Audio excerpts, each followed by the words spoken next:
Haleluya, haleluya. Puji Tuhan, saya sangat senang kembali menyapa Bapak Ibu saudara kasih Tuhan, sahabat RPKM yang setia dan juga pendengar YouTube yang diberkati oleh Tuhan dan seluruh sahabat Facebook.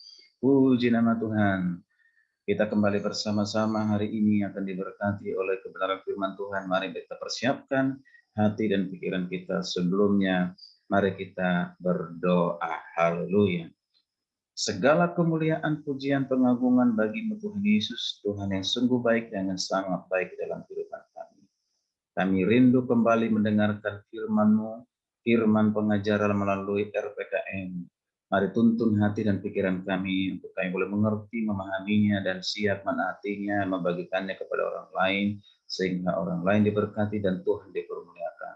Terima kasih Roh Kudus yang menolong kami, memimpin kami. Haleluya.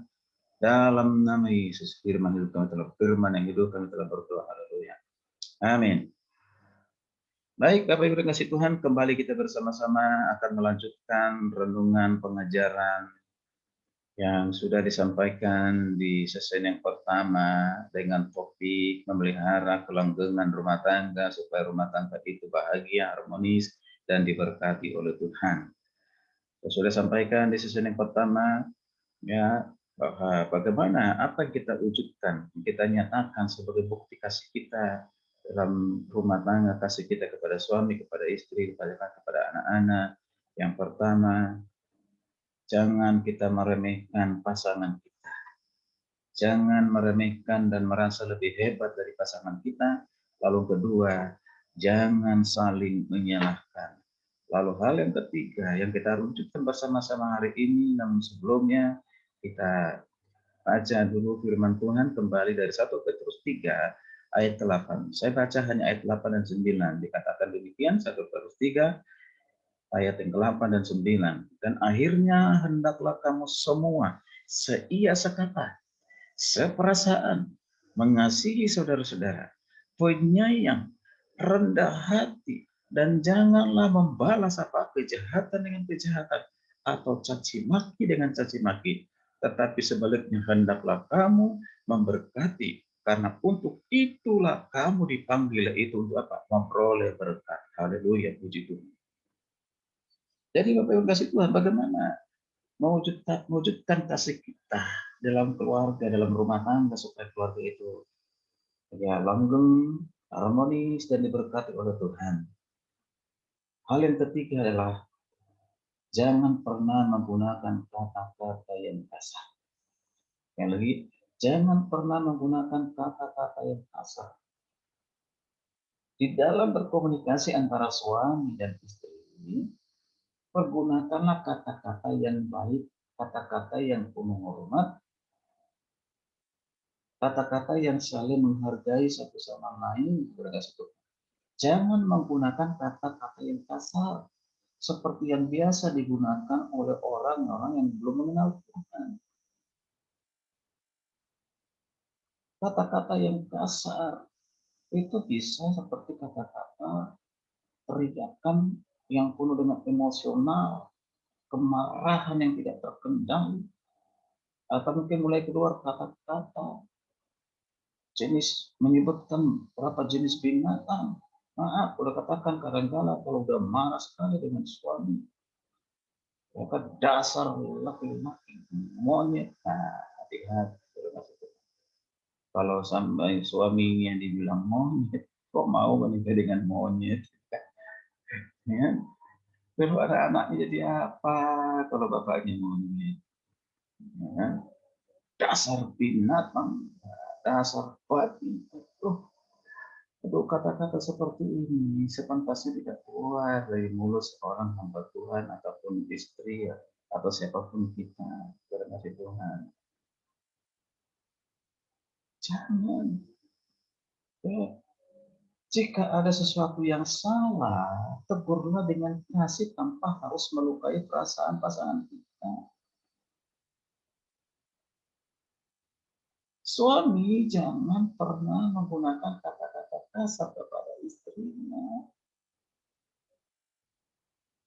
Katakan, lu tidak tahu diri. Lu ingat nggak dulu Dari mana, keluarga mana? Kamu berbahagialah. Harusnya kamu terima, bersyukur dengan apa yang ada sekarang ini. Dulu kamu itu siapa memang? Gembel juga. Tidak punya apa-apa juga. Orang miskin juga. Kamu sekarang lebih baik daripada yang dulu. Kata-kata seperti itu jangan pernah keluar dari seorang suami atau masih Tuhan. Jangan pernah ada kata-kata kasar.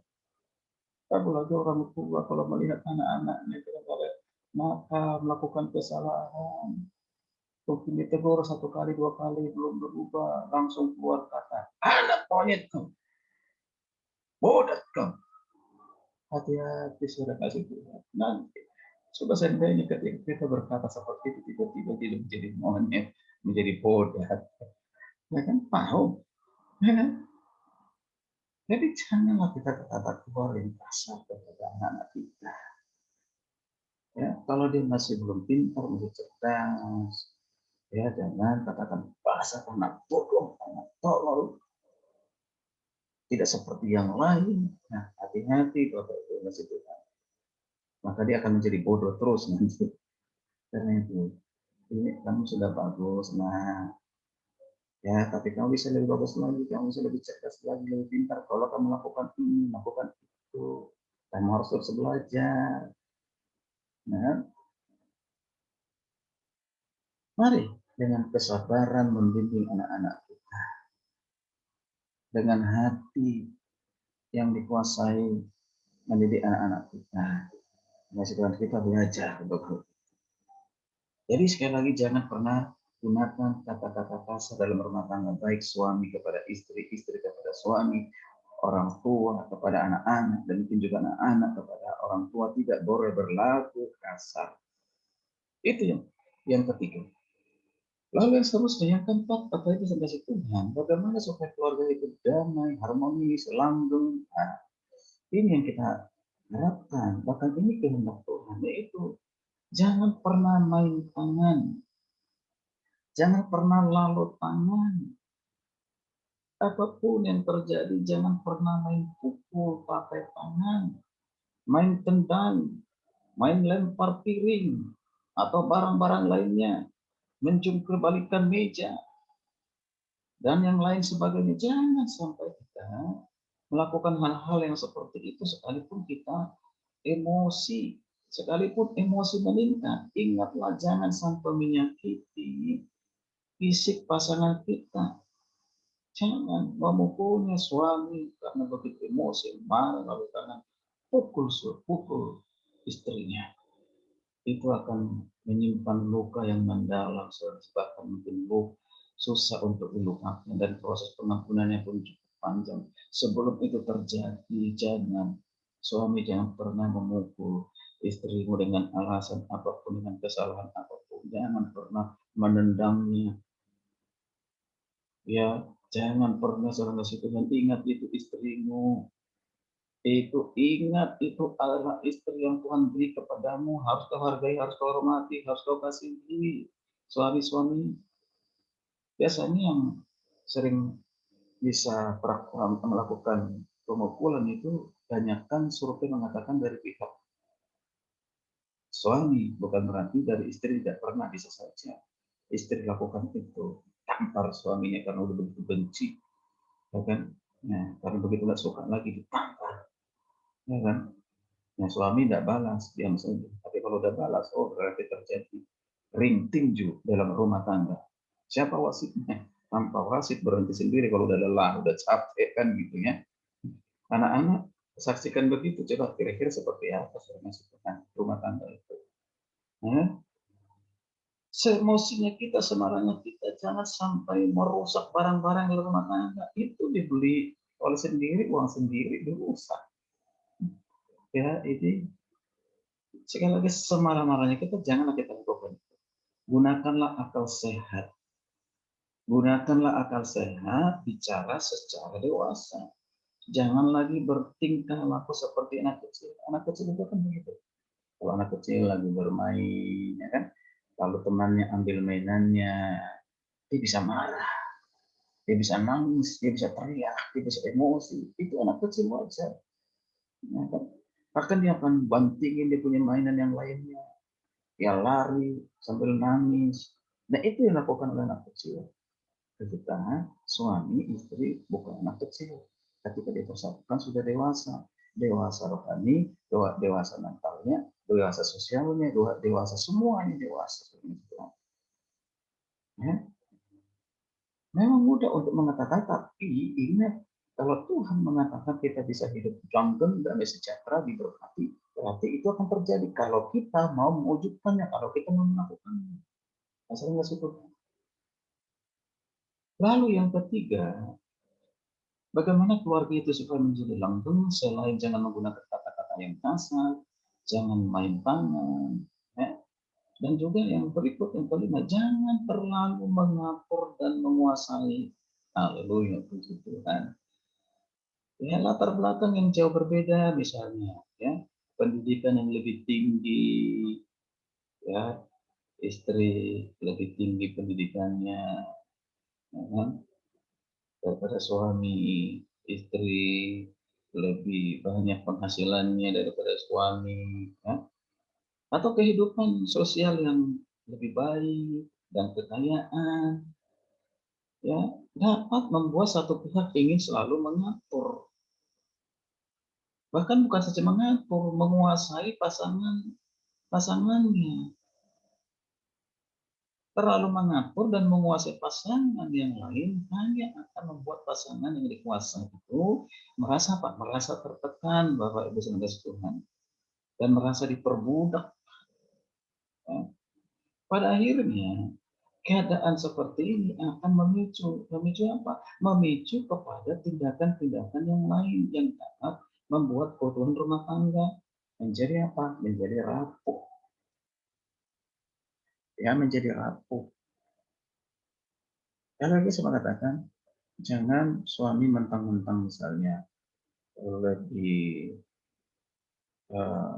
merasa lebih berhasil, lebih banyak yang dibuat, dikerjakan di rumah tangga, lalu berusaha menguasai istri, menekan istri, ya. Jangan. Seberapa besar pun uang yang kamu bawa ke rumah dengan segala kerja kerasmu, ingatlah itu tetap kita harus rendah hati itu karena hanya Tuhan yang memberikan. Yang menguasai itu biasanya itu cenderung dengan kesombongan. Karena aku, karena saya, maka begini, maka begitu. Hati-hati. Demikian juga halnya istri, saya peringatkan kembali saudara ngasih Tuhan. Hai engkau istri-istri, firman Tuhan mengatakan di dalam kitab Efesus, ya, pasal yang kelima ayat 22, hai istri tunduklah kepada suami.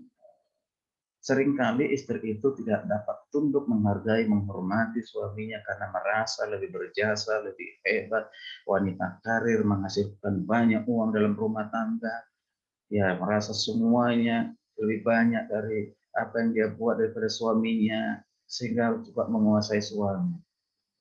Bukan lagi istri tunduk kepada suami, tapi suami menjadi tunduk kepada istri, takut kepada istri.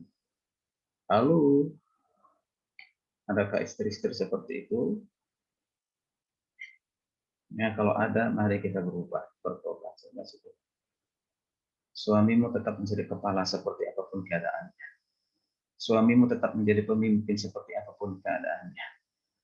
Hargai, hormati. Kalau belum memberikan yang maksimal, doakan. Doakan dan berkati. Pernahkah kita berdoa buat suami kita sebelum dia berangkat? Sini, Ma, sini, Pak. Hari ini mau bekerja. Saya berdoa supaya Papa diberkati. Pernah nggak kita? Atau hanya kita bertengkar, bersungut-sungut, marah-marah tiap hari? Katakan kepada suami, kau harus laki-laki yang becus yang bekerja, jangan sampai kau laki-laki yang tidak becus bekerja. Jangan pulang ke rumah kalau belum ada uang. Jangan pulang ke rumah kalau tidak bawa sesuatu. Bapak Ibu, ini bukan membuat suami itu pergi dengan damai kerja, tapi di bawah tekanan. Namanya kalau sudah di bawah tekanan, bagaimana bisa ada damai? Kalau tidak ada damai, bagaimana bisa berkat mengalir? Mari suami istri pulihkan keluarga, pulihkan keadaan keluarga dengan keterbukaan, dengan saling terbuka satu sama lain dalam segala kekurangan itu. Kalau kelebihan tidak usahlah, kalau kelebihan itu sudah pasti diterima oleh saya. Tapi yang sulit diterima adalah kekurangan dari pasangan masing-masing. Karena itu saya katakan betul kasih Tuhan, mari jangan lagi terlalu mengatur pasangan kita, menguasai pasangan kita dengan alasan apapun. Tetap sama, hanya tanggung jawabnya berbeda. Tanggung jawab suami berbeda, tanggung jawab istri berbeda. Mari kita lakukan tanggung jawab masing-masing itu. Berjuanglah, saya percaya ketika ini diwujud nyatakan di dalam rumah tangga itu jangan menggunakan kata-kata yang kasar, caci maki, dengan membalas caci maki, yang jahat membalas dengan yang jahat, ya jangan main tangan, ya pukul suami, pukul istri dengan tangan, menendangnya, marah-marah, emosi, dengan menjungkir balikan meja, memecahkan, melempar barang-barang, berhenti. Yang terakhir, jangan terlalu mengatur dan menguasai pasanganmu apapun alasannya, Bapak Ibu Tuhan. Maka kalau ini kita lakukan, saya percaya, kita percaya, rumah tangga itu akan langgeng, harmonis, dan diberkati. Puji Tuhan, puji Tuhan.